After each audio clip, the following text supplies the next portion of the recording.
So let us start. So let us pay obeisance to Sri Radha Govinda.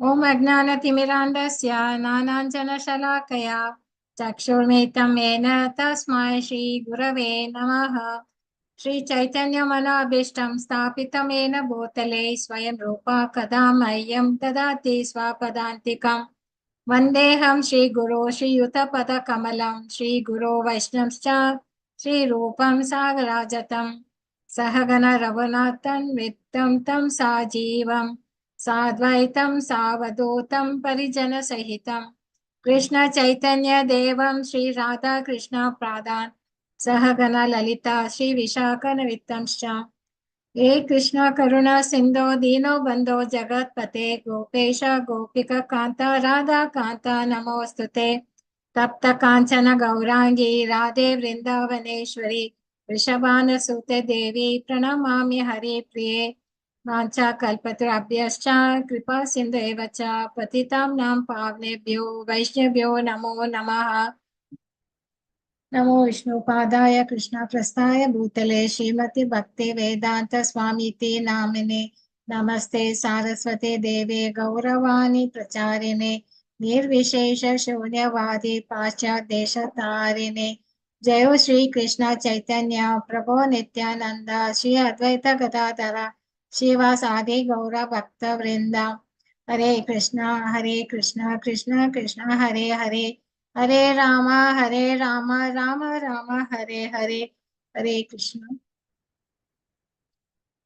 So what we were doing yesterday, last class, we will started off with Arjuna asking a question back to Lord Krishna.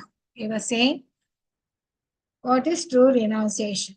What brings freedom from the reaction? What is the true renunciation? Who is the sannyas and tyaga? He was asking about that. What is the renounced order of renunciation and the tyaga, sacrifice? So the Lord said, and actually this question is being asked, this is the third time, we asked earlier also how to come out of this. What is actually, he likes to not do the karma, but he wants to take sannyas, right? He wants to renounce the work. So again he asked, right? So the Lord is saying, actually he understands, and he says this confusion will be there. In fact, he quotes in the first two verses, he will be quoting the wise people, how they look at it. Like some say, no, they're all wise people, they're all learned and all that.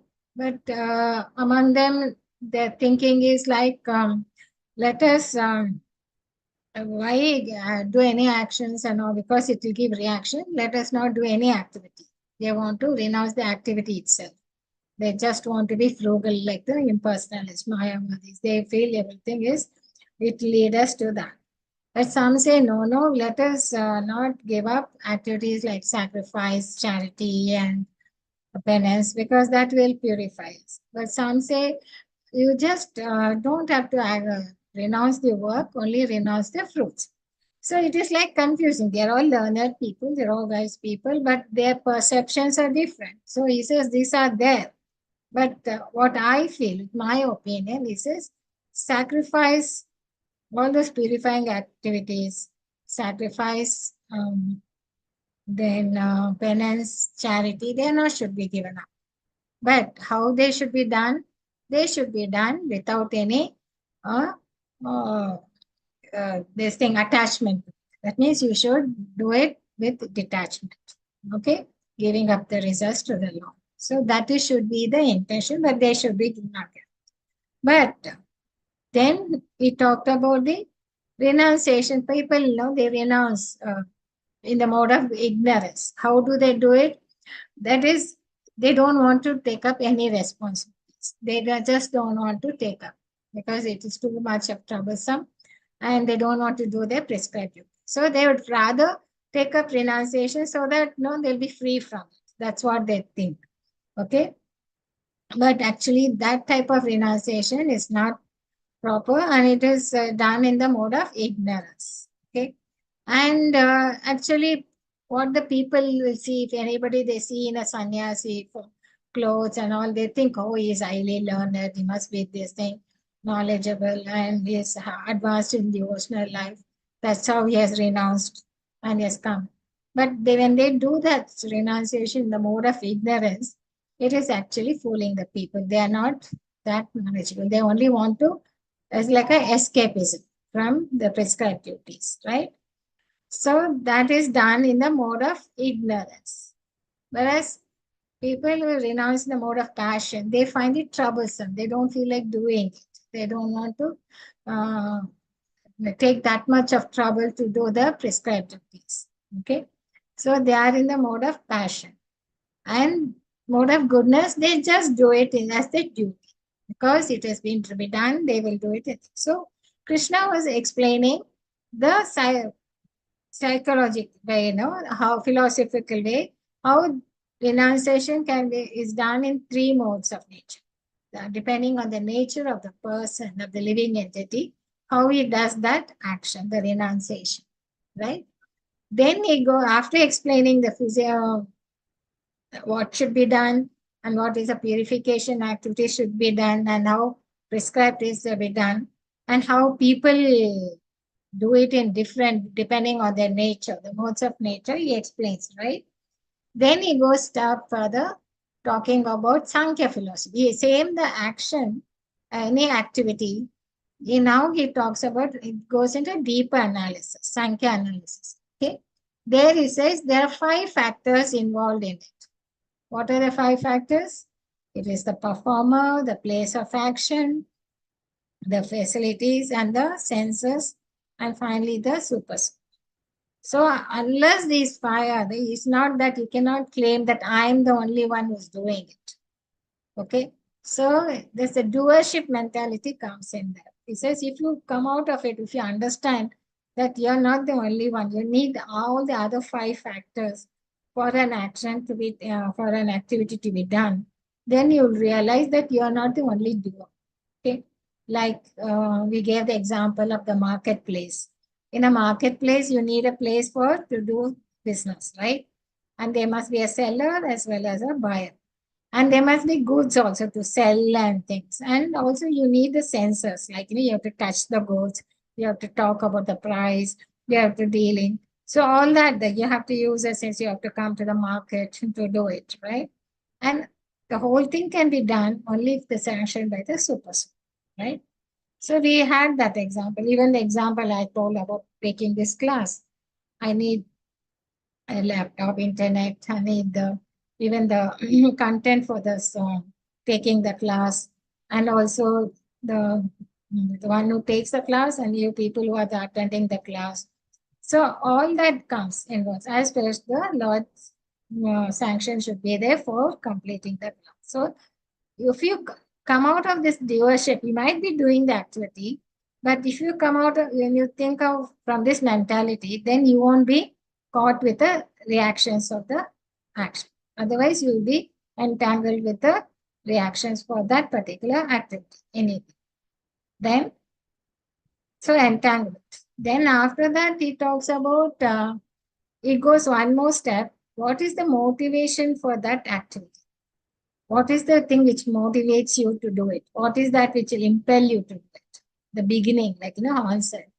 So then we looked at the motivating factors. Like it is the knowledge, the object, whatever we want to do, the knowledge about the thing, and the knower. These are the 3 things. Unless you have some knowledge, like if you want to do the gulab jam, you should have at least had the experience of tasting it and you know the how to do it. You've seen it, how it looks. So you have that knowledge, you know that object, and then the knower should be there. Then only that impetus is there for the knower to do that particular activity. And then actually to carry out the activity, there should be the senses and the ingredients. So that is the constituents of it. So it gives you depth of analysis, right? And then now the natural question comes, is these components which the Lord has split that any activity with the karma, I think, are they entangled by the three modes? See, earlier he talked about renunciation in mode of goodness, in mode of passion, in mode of ignorance. Even in the previous chapter, when he talked about sacrifice, austerity of mind, austerity of speech, austerity of the body, he talked about in the mode of goodness, all in three modes of nature, right? So, natural question will come whether these factors which is talking about the knowledge, the knower, the action, are they also in the mode of nature? Are they also controlled by the modes? That means any action and all actions only looking the same because it is done by people with different under different modes. So how do they get entangled? That's what we're going to see now. And also we look into the worshipping the Lord through one's organ. So you see how deeply the Lord is giving more input for the karma yoga, to the karma we are doing, the nature, how we get entangled. And it gives a different perspective from the perspective of the modes of nature, right? So let us look at that.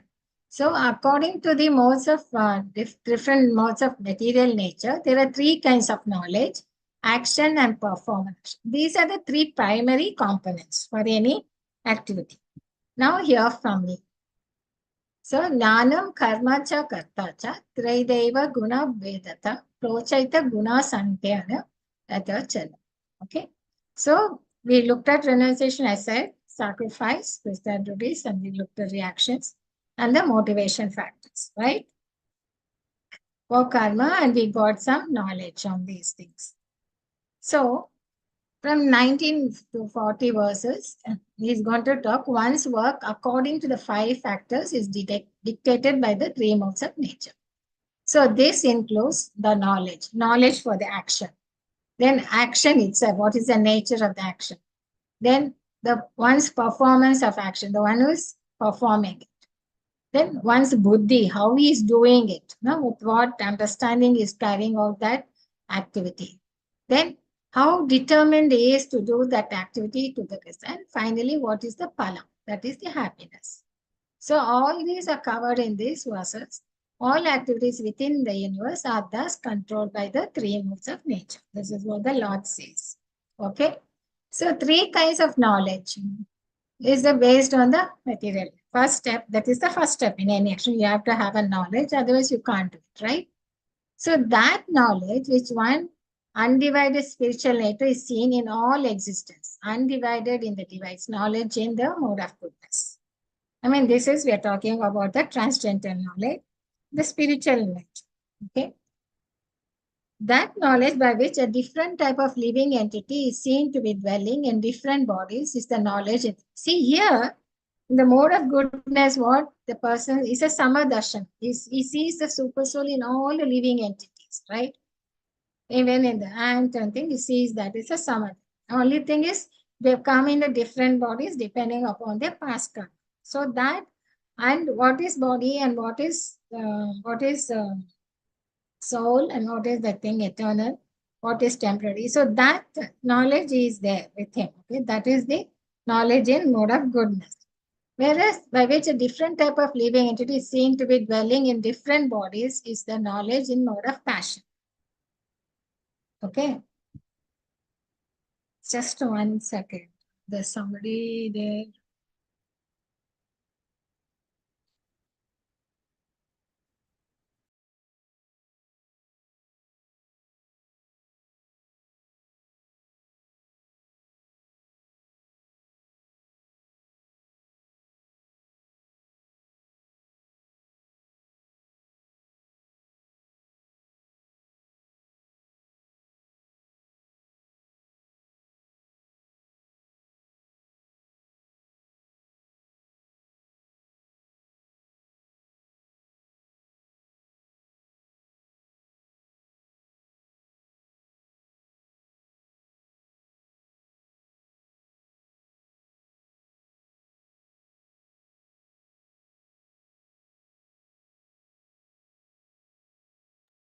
Sorry. Okay. So they're dwelling in different bodies is knowledge in the mode of passion. Because they will, okay, this person is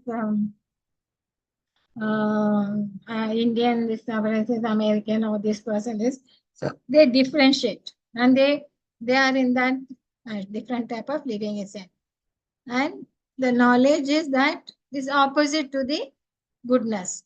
Okay, attached to one kind of work as the all in all without knowledge of the truth, and it's very meager, is said to be in the mode of goodness. So the knowledge we have in doing any activity, right? We see others as we see ourselves. Okay. Then comes the action actually. Again, action could be in three kinds of. When the action is done according to the duty, which is performed without attachment, okay, without love or hate, by one who has renounced fruitive results, is called the action in the mode of goodness. Okay, Nishkarma karma. That is the thing which is done without any attachment. Okay, without any aversion or thing auspicious. It's not thing. But action performed with great effort by one seeking to gratify his desires, and which is enacted from a sense of falsity. It's called action. That means the person has got out of ambitions. He must be having great big projects to be taken, and you want to get fame, you want to get the results, no? And you want then it to signs of false ego, like he's done that. So that when he's done that action, it will be done in the mode of passion, because he is expecting to enjoy the results. He wants that results. He wants that respect. He wants to be that esteem, self-esteem. He wants to be in that by doing that type of activity. So that when it is done in the performed in such intention is known as mode of passion.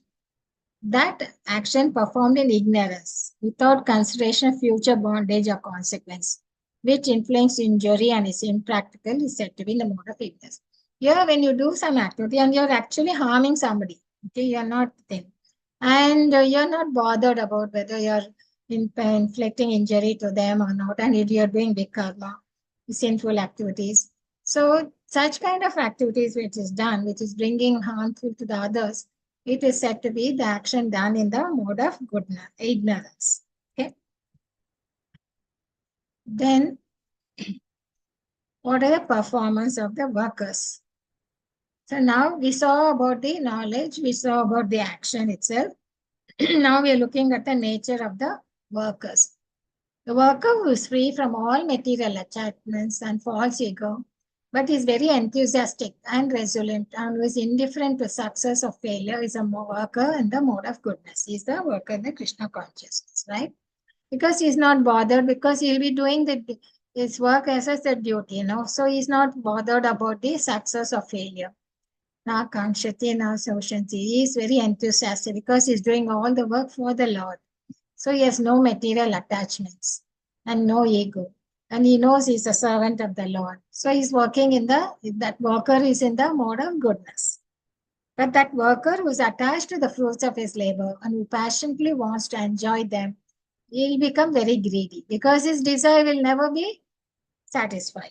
And he'll be envious because he doesn't like others to come progress more farther than him. No, he wants to be in the front, right? He doesn't like anybody else to be successful. He'll be envious of the others. And he's impure because he doesn't have purity. He is very selfish. And he's moved by unhappiness and distress. So he gets, and if it is successful, he's very happy, and it's distressful. When it's not, failure comes, he'll be very distressed. And it's in the mode of passion.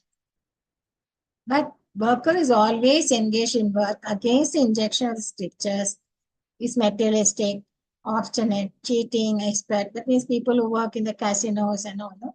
He's lazy and he wants to, and procrastinating nature. He is the worker in the mode of goodness. Okay.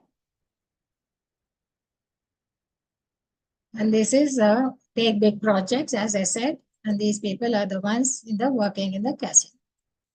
Now, with what buddhi, what understanding they do this activity, that also you can depends upon, you can also depend on the modes of nature.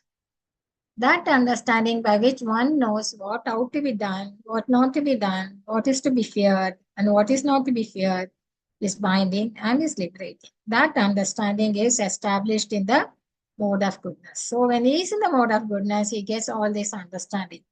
Okay, what is right, what is wrong, and what is not done. So that understanding comes once they are in the mode of the goodness. But if you are in the mode of passion, he cannot distinguish between the religious way or the irreligious. He's always confused between action that should be done and action should not be done. That imperfect understanding. This means he's in the mode of passion. Okay. Yeah, this is one is they do just the opposite of the goodness, which considers a religion to be religion and religion to be religion. See, under spell of illusion, darkness tries always to be in the darkness and the wrong direction. So that means they don't see things in the proper perspective. If they can see the proper perspective, they are in the mode of goodness. Here, they are depending on the what perspective they have, and right, that's the buddhi there. So you can see how detailedly the analysis goes on. So about the activities, and we can understand the distinguish, right? And then comes the how determined he is into doing that action. That also depends on your mode of nature. Okay. That determination, which is unbreakable, which is sustained with steadfastness by yoga practice, and thus controls the mind, life, and acts of senses, is in the mode of goodness. See, if they are in the mode of goodness, then they will be determined to do that. Well, they'll be steadfast with the yogic practice, abhyasa. And they will try to control the mind, the senses, because they know that sense gratification will lead to misery. So they are determined to be in that platform, right? This determination, which one holds fast to fruity results in religion, economic development, and sense pleasure, is the nature of passion.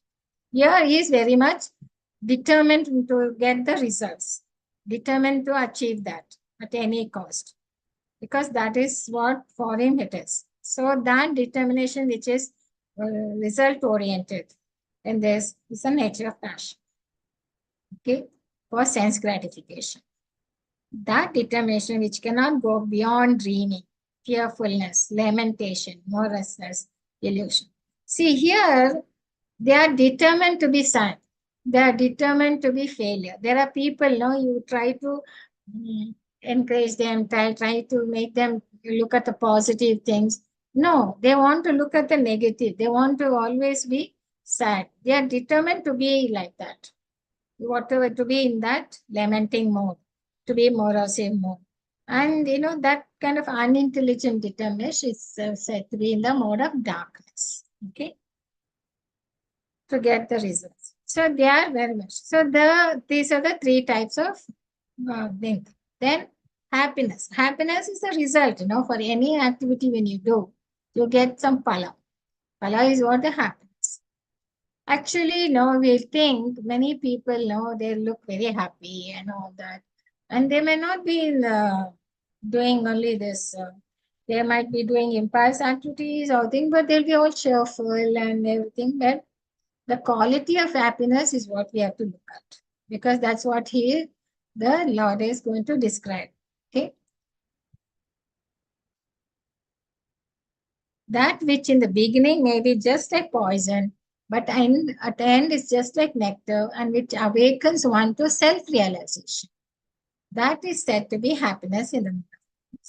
Like, when you want to take up to this chanting, in the beginning, to do one round, it will be very difficult. The more and more you start doing it and continue to be in that, in the end, you find more the effects on it, right? It is not that. So in the end, it gives you nectar. Initially, it might be very difficult, but if you continue to do it, do the abhyas, be in that, slowly, it will awaken the self-realization. So that happiness will come later. Initially, it looked like poison, but in the later, you'll get the happiness. That is said to be in the mode of goodness. That happiness which is derived from contact of the senses with their objects and which appears like nectar at first, but poison at the end, is said to be the nature of passion. Like, people who take to drinking or to smoking, initially they will think, oh, it's so nice, and they feel what this society, his friends are doing. They will only start with this, but prolongedly doing it, finally it affects them. They become addicted to it, become habituated to that, and it will affect their health and all that. So initially, it is a happiness is there because of the contact, the senses with objects, but later it becomes a poison to be the nature of passion, right? And that happiness, which is blind to self-realization, which is delusion from beginning to end, which arises from sleep, laziness, and illusion, is said to be in the nature of ignorance. So you see the quality of happiness itself, how the Lord is describing it, right? Isn't it? Whether it's in the mode of goodness or the nature of passion or in the nature of ignorance, right? So the activity which he analyzed with all the factors, components, knowledge, action, the worker, then the buddhi, that is intelligence with which he works, with what determination is doing it, and what is the pala he is getting, is all described under the modes of nature. So that is making it so clear for us that activities which we do, no, it is the thing how different it is, and how and what each one will receive the results in different way, how they think. So we can look at that in a bit. So ultimate phala, which you see, is different. So there is no being. Finally, after explaining all this, the Lord says, Natadasti pritivam va divi deveshu va punaha sattvam prakriti jair muktam.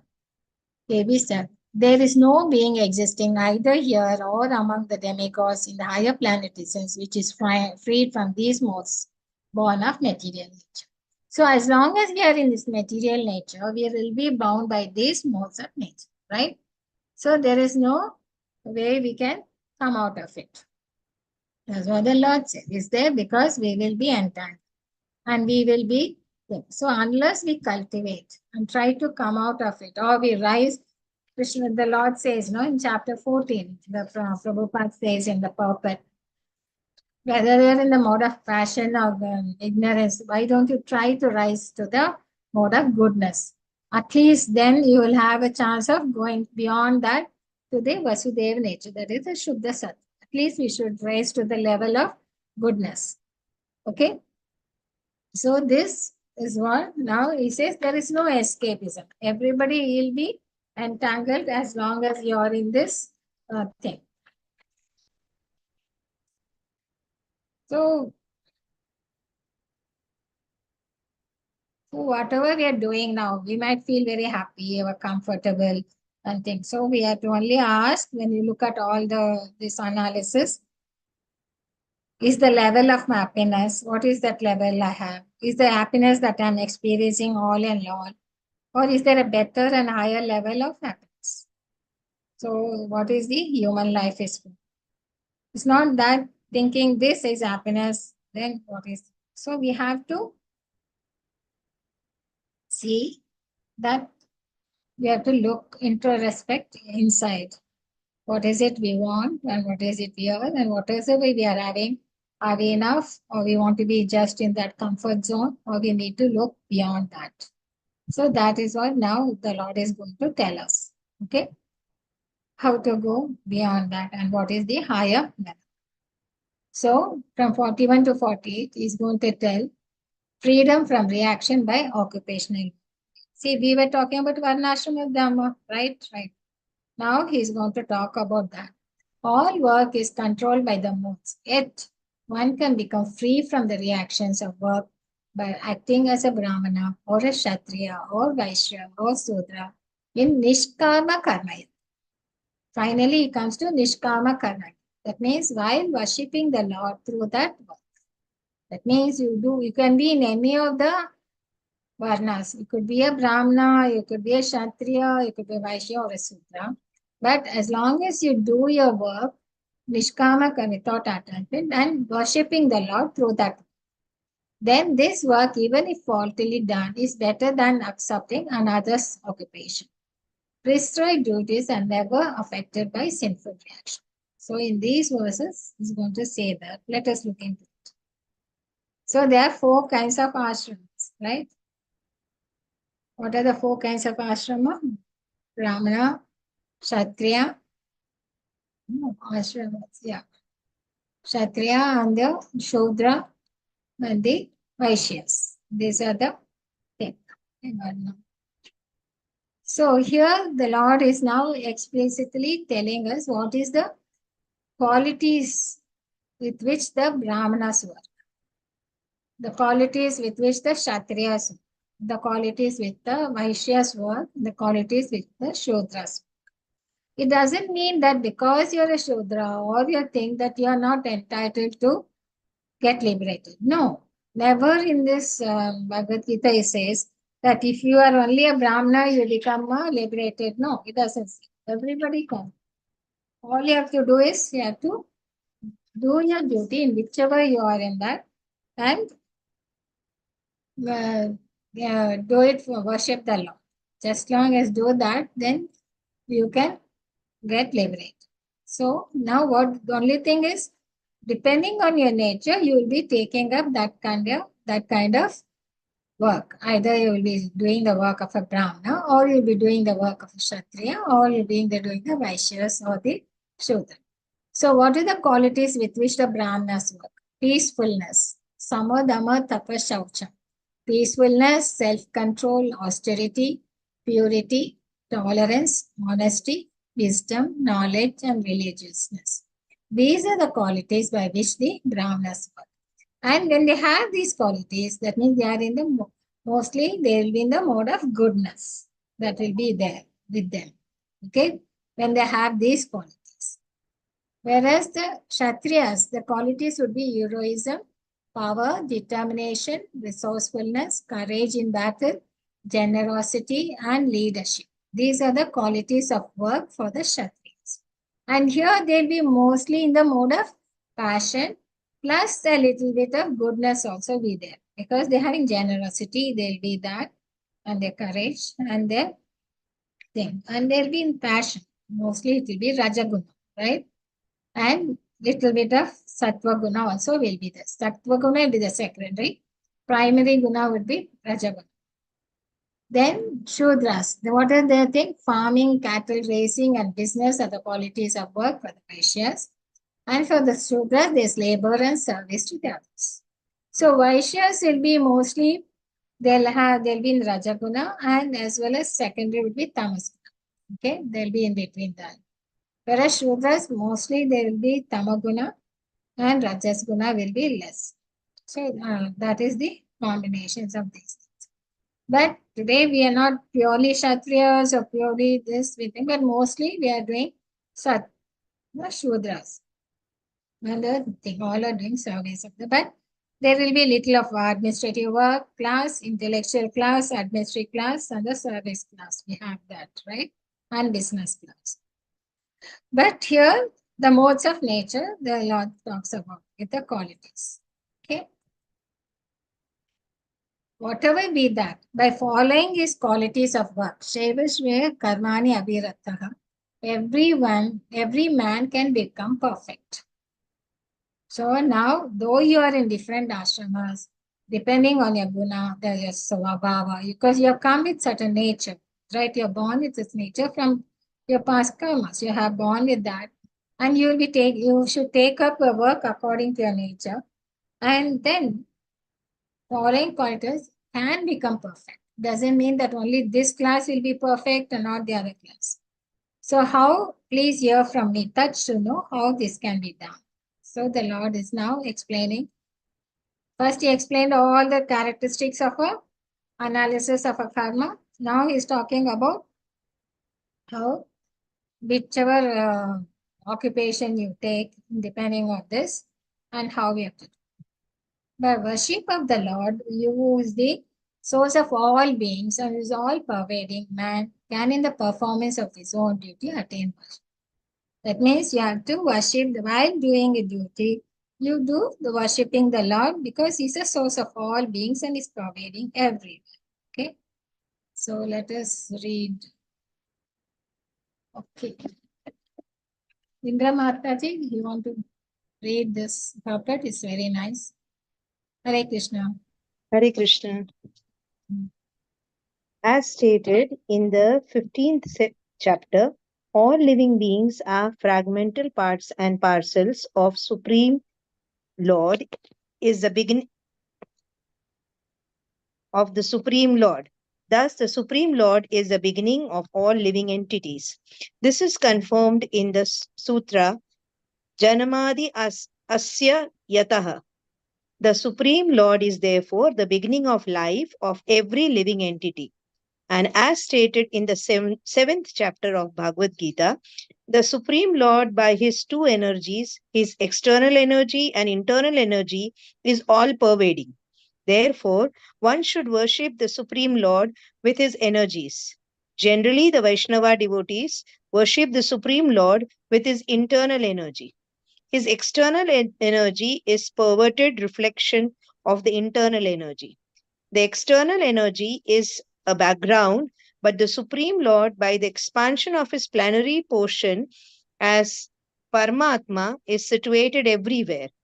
He is the super soul of all demigods, all human beings, all animals, everywhere. One should therefore know that as part and parcel of the Supreme Lord, one has his duty to render service unto the Supreme. Everyone should be engaged in devotional service of the Lord in full Krishna consciousness. That is recommended in this verse.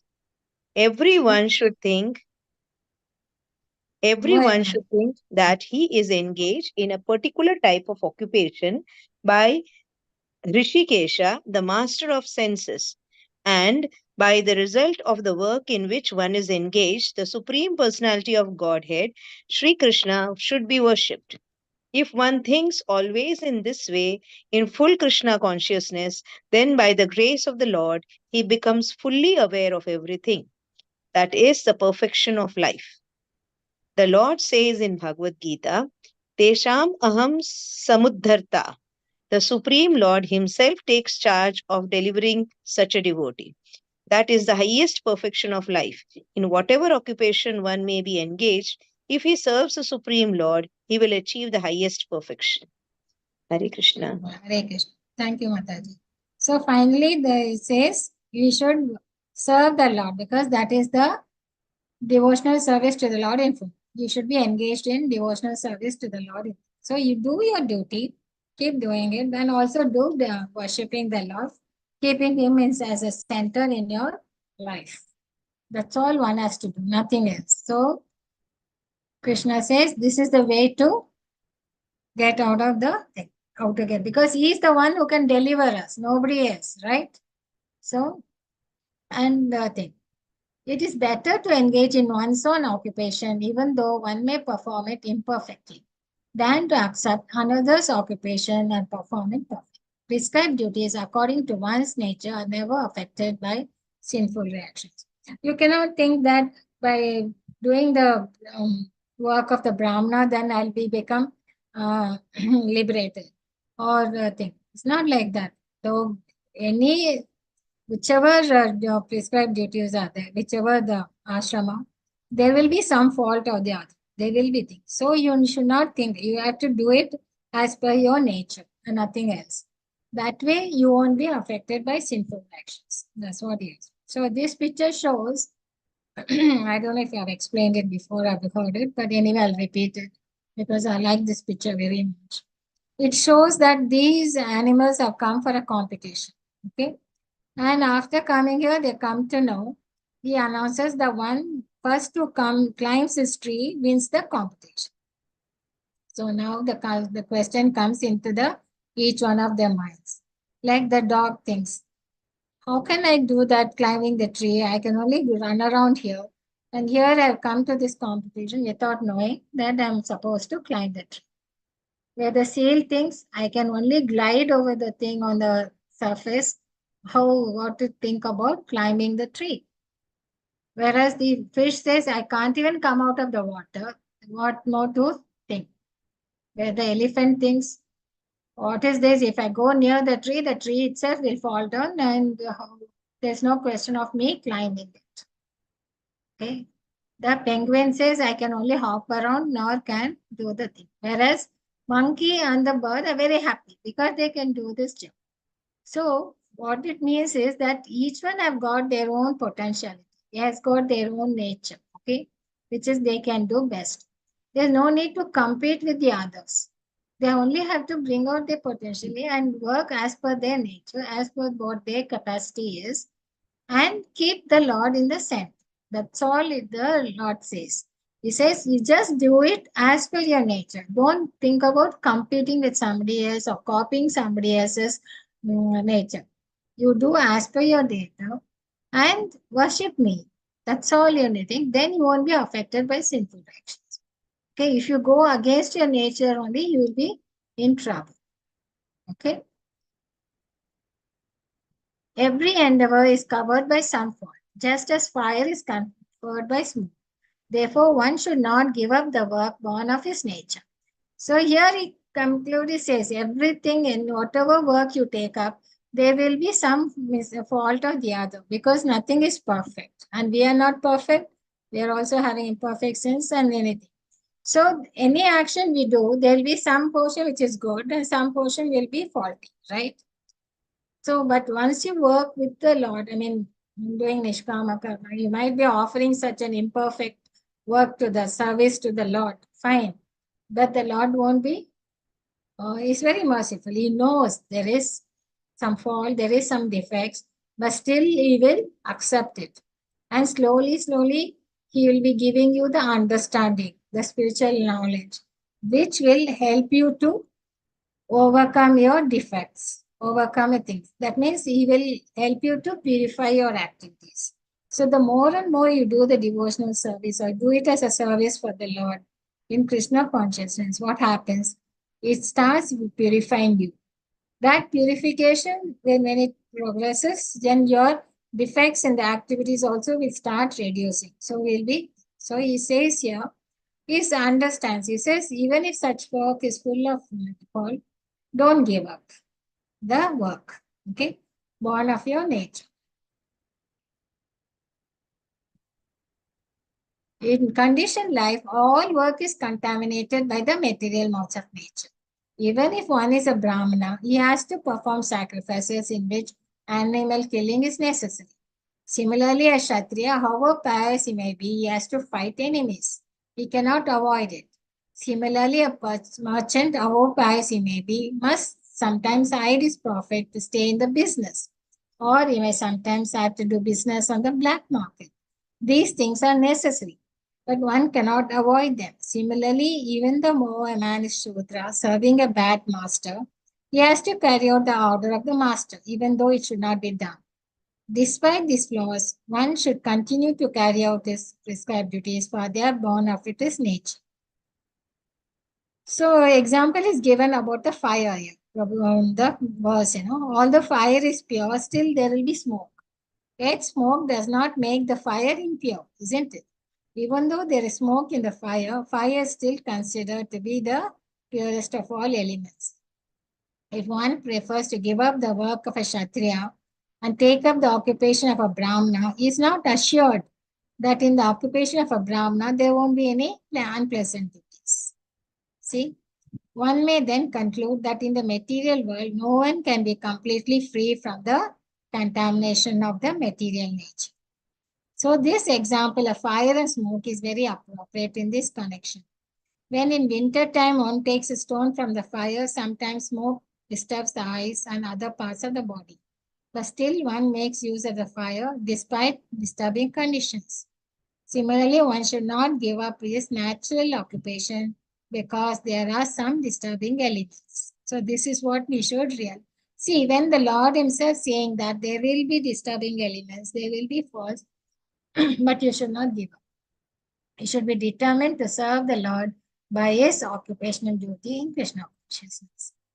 That is the perfectional point. When a particular type of occupation is performed for the satisfaction of the Lord, all defects in that particular occupations are purified. That's what I said, because the purification starts. When the results of work are purified, Then when connected with devotional service, he becomes perfect. So that is self-realization. So you see very clearly here the direction which the Lord gives us, right? It's very clear because he gave the analysis, then the psychology, and then he's telling, even if you do it imperfectly, don't bother. You just keep doing it and you keep serving me. Then you will be purified. So, shall we continue or one will finish up this? One practicing Nishkama Karma Yoga, detached work attains goodness and the knowledge that he is not his body. So this what happens when you prolongly, when you are in this Nishkama Karma Yoga and reaching to the higher level, this is perfection, is going to a higher level of perfection. What happens? You'll be in the goodness mode and he'll be in the knowledge that he is in not the body. He finally attains the Brahman platform. That is the Brahman realization. By serving Krishna on this platform with devotion, one reaches the kingdom of God. So this is the confidential knowledge from reaction-free work through Jnana Yoga to Brahman platform and pure. So who can be engaged in such a Jnana Yoga? That means you are doing your duty, but you are doing it in the higher level of consciousness. One is self-controlled and completely unattached can engage in Jnana Yoga, practicing renunciation. Because actually he's doing the work, but he's unattached. He can highest perfect stage of freedom from reaction. Okay. So who is that? Is the Brahman platform is perfection stage and it's the highest knowledge. So now he's going to summarize how can one achieve this supreme perfection stage. How you can do that. So after explaining all the karma yoga and the jnana, he gave all the knowledge. Now he is telling how to reach that topmost perfection knowledge, right? What is required? You have to live in a secluded place, eat little, and control his body, power of speech, freedom from all bad qualities, born of material conception, always in trance and detached. Then he will attain supremacy. For that, he should have controlled his mind with determination, purify his buddhi, giving up sense objects, freedom. A person who is not disturbed by the insensitive flow of desires that enter the rivers into the ocean, which is ever being filled but is always still. This is the analogy for peace, right? We saw in chapter 2, right? So, Brahmabhuta platform. This is the Brahma, that is the one who reaches this platform, Brahmabhuta platform, he will be peaceful. He won't be disturbed by the desires, by the thing. He'll be in that samadhi. Brahmabhuta prashant, na sochati na kamshati, samadharveshu bhuteshu mad bhaktim labhate param. One is constantly situated, at once realizes the supreme love. He never laments nor desires to have anything. He is equally disposed to every living entity. In that state, he attains pure devotional service. So the eligibility for the thing, that is the supreme thing. When he reaches that state of Brahmabhuta state, he will have no lamentation nor desire. Okay? To have anything. He is equally disposed to every living entity. In that state, he attains devotional service to me. Okay? Because he'll be doing this devotional service with no selfish motivation. He'll be doing it only for Krishna and whatever is favorable for Krishna. Okay. What is the Brahmabhuta stage? He is sanctuary station, then being joyful state. He never laments nor desires to. See, why he is explaining that? Because unless we know that stage or we understand or we recognize a devotee who is in that state, then only we'll have that aspiration to go to that. So we should know the goal, right? We should know how, and for the symptoms of the goal also, we should know how it is, right? And what is the, what do you mean by perfection? So he will sarma the sarveshu bhuteshu, na kanshati na kakshati, neither laments nor desires to have anything. This is the, then what happens if he is in that state? He will attain pure devotional service. Now we are trying to do devotional service, but it may not be pure. But that stage when they reach that, and what happens if he is in that stage? One can understand the Supreme Personality as he is only by devotional service. And one who is in full consciousness of Supreme Lord, then he can enter the kingdom of God. So that is the phala, that is the purpose. If you reach that thing, then he will only by devotional service we can reach the Lord, not by all these other yogas. So Krishna and his planet cannot be understood by mental speculation or by non-devotees. Scholarships or mental spectacles, university failed to reveal this absolutely. Only way to know Krishna is by pure devotional service, under the guidance of a pure devotee. Without devotional service, absolute truth is always hidden. Okay, this is the eligibility to know. So it doesn't mean that wherever you're working, you can always come to Krishna consciousness. All you have to do is you have to take a shelter of a devotee and try to do the devotional service. And how does it begin? By hearing from the Lord. What is the effect of hearing? Brahma Bhuta state develops, material contamination decreases, and slowly the understanding of the Lord comes. Then you can enter his kingdom of one who is fully conversant with the science of Krishna. So this is a science. That by devotional service only we can approach, not by mental speculation or this. One on the platform of devotion should work under the order of Lord, fully depending on him and being fully conscious of him. Then he will be free from the control of the modes of material nature. He says, in chapter 7 also, only this Maya, unless you surrender to me, then I can help you to overcome this. It's very difficult. So we have to reach that platform of devotion, work under the Lord, fully depending on him, fully conscious of him. That is the working in pure devotional service. Sarva karmani api savo kurvano mad vyapasana mad prasada avapnoti shashvatam padam apyai. I might take a little more. Let us finish up this chapter. Though engaged in all kinds of activities, my devotee under my protection reaches the eternal and imperishable Lord. Because you are under the protection of the Lord, what happens? He will be engaged in all kinds of activities and he will reach this abode which is imperishable by my grace. So we need his mercy. We need the mercy of the devotees because pure devotees will give us this guidance and the blessings. So what is the nature or quality of the service? There's no time limitation for a pure devotee, always 24 hours engaged in the service of the Lord. And what is the nature of the abode? Is unchanged, is eternal, imperishable, full of knowledge. So I personally protect my devotee from all reactions and lead him directly to my supreme abode. So what happens? We get the protection of the Lord and he will take care of us. Though we are engaged in all kinds of activities, my devotee is always under my protection. Reaches the eternal abode by my grace. So we are under the protection. So once that protection comes, he will be acting under the direction of the Lord or his representative. So this is the Brahma. When you go to the Brahma Bhuta stage, go beyond that. So devotee's mode is what is depending on the Lord for everything. In all activities, just depend upon him. Work always under my protection. In such devotional service, be fully conscious of. Okay. So this is the devotee's mode of dependence. How Draupadi was, finally she surrendered to the Lord and said she knew that no one in that court of Hastinapur could help her, right? Finally, it was the Lord who helped her, right? She surrendered to him.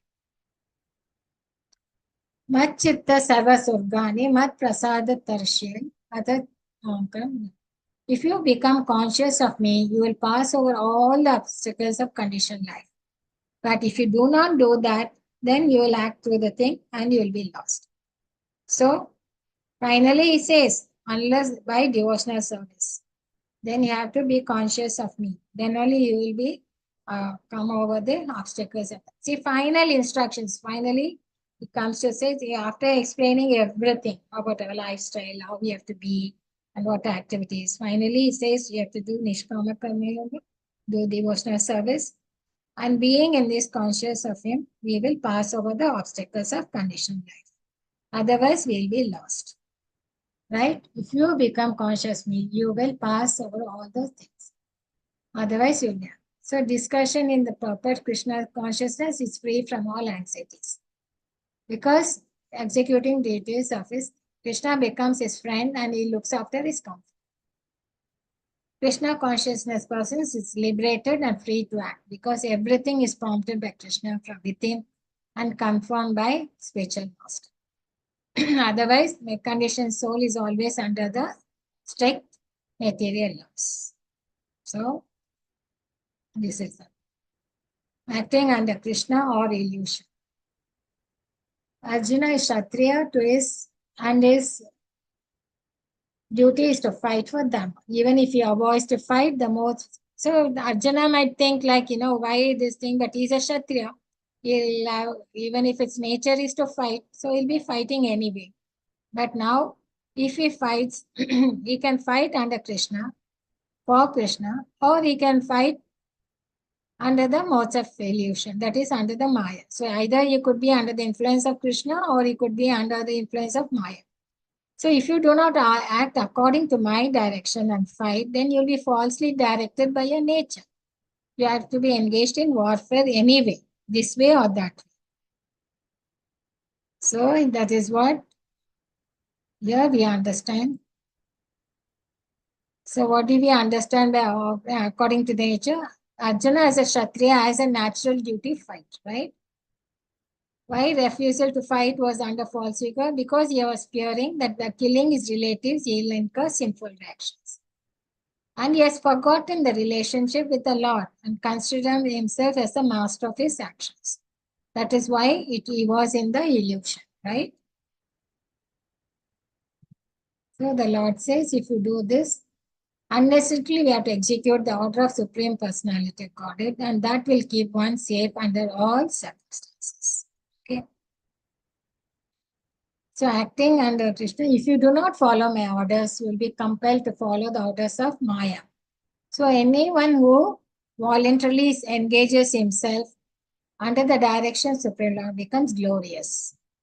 Otherwise, if he refuses to act, he gets compelled to act by the means. Okay. So shall we take up these verses tomorrow or shall we continue? Hare Krishna. Because it just tells about the more confidential knowledge and how to surrender. Hare Krishna. So we looked at karma, we looked at sakama to nishkama karma yoga, then nishkama through liberation, then we came to devotional service, then working in devotional service. Okay, I think I should stop because it's too heavy. So we can close up tomorrow, conclude it. Okay.